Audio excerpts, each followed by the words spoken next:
तो चलिए student move करते हैं नेक्स्ट क्वेश्चन पे, क्वेश्चन नंबर 1.2 पे। ये आपका इलेक्ट्रोस्टैटिक्स का एनसीईआरटी सॉल्यूशन का नेक्स्ट क्वेश्चन है। The electrostatics force on a small sphere of charge 0.4 microcoulomb due to another small sphere of charge -0.8 microcoulomb in air is 0.2 newton. Question को समझिए क्या बोल रहा है बाबू, यहाँ पे ध्यान से देखिए। दो स्फीयर दिया है और ये दूसरा स्फीयर हो गया। पहला वाला का चार्ज दिया है 0.4 माइक्रोकूलम और यहाँ पे दिया है -0.8 माइक्रोकूलम।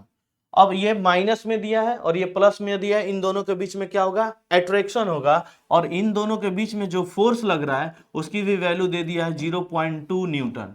क्वेश्चन में बस आपसे पूछा है कि इन दोनों के बीच का जो डिस्टेंस होगा वो क्या होगा, आर पूछा है, डिस्टेंस पूछा है। तो वही फॉर्मूला यूज करेंगे जो अभी हम लोग यूज किए हैं। एफ बराबर क्या हो जाएगा बाबू, बोर्ड पे देखिए। एफ इक्वल्स टू हो जाएगा के Q1 Q2 upon are square. हमको यहाँ पे आर फाइंड करना है तो आर को इधर ले जाएंगे तो ये हो जाएगा आर स्क्वायर बराबर के Q1 Q2 अपॉन एफ। के का वैल्यू कितना आया था बच्चा, 9 इंटू 10 के पावर 9।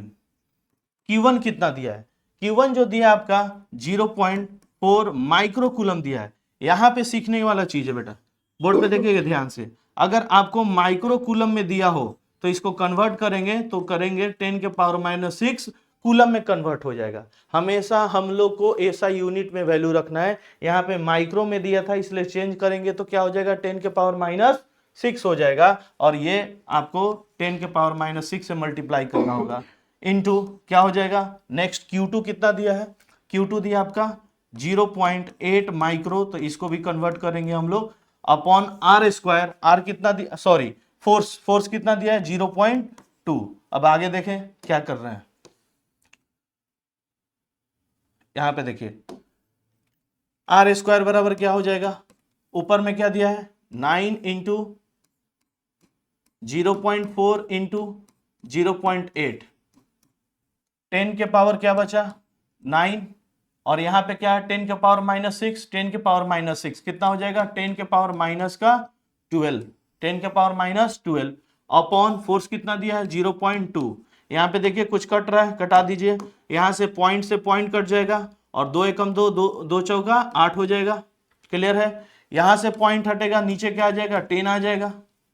क्लियर है। इस 10 से 10 का पावर 9 कटेगा तो कितना हो जाएगा 8 हो जाएगा। अब नीचे कुछ नहीं बचा, चलो एक बार और कर लेते हैं। क्या बचा 9 इंटू, यहां पे देखो ये 4 चौका कितना हो जाएगा 16 हो जाएगा। अब क्या बचा 10 के पावर 8 इंटू 10 के पावर -12। यहाँ पे देखो बेटा, यहाँ पे स्क्वायर है, जब स्क्वायर हटेगा तो क्या आ जाएगा रूट आ जाएगा। अच्छा बताइए √9 को क्या लिख सकते हैं 3, √16 को 4।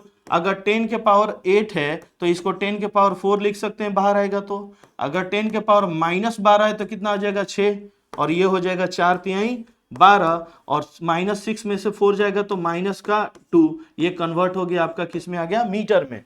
लेकिन किसी किसी बुक में बेटा सेंटीमीटर में दिया है तो इसको लिख सकते हैं 12 सेंटीमीटर, या फिर इसको लिख सकते हैं आप लोग 0.2 मीटर में भी, क्योंकि यहां पे जो दिया है कितना दिया है 12 इंटू 10 के पावर -2। इसको कैसे लिख सकते हैं 12 अपॉन 10 के पावर -2, मतलब नीचे जाएगा तो प्लस में, 2 जीरो हटेगा तो यहाँ पे 2 डिजिट के बाद पॉइंट चलेगा और ये हो जाएगा आपका 0.12 मीटर।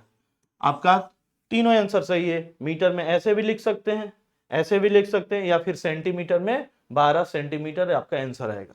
क्लियर है। अब इसी क्वेश्चन में एक और क्वेश्चन पूछा है, क्या पूछा है ध्यान से देखिए बोर्ड पे। What is the force on the second sphere due to first sphere. बाबू यहाँ पे जो चार्ज है दोनों इक्वल फोर्स लगाएंगे तो यहाँ पे फोर्स में कभी भी चेंज नहीं होगा, 0.2 न्यूटन ही आंसर आने वाला है, क्योंकि दोनों एक ही मैग्नीट्यूड से फोर्स दोनों आपस में लगाएंगे तो आंसर कितना आएगा 0.2 न्यूटन ही होगा। सेकेंड वाला का आंसर आ जाएगा 0.2 न्यूटन ही होगा, सेम फोर्स लगेगा। क्लियर है। चलिए इसको लिख लीजिए।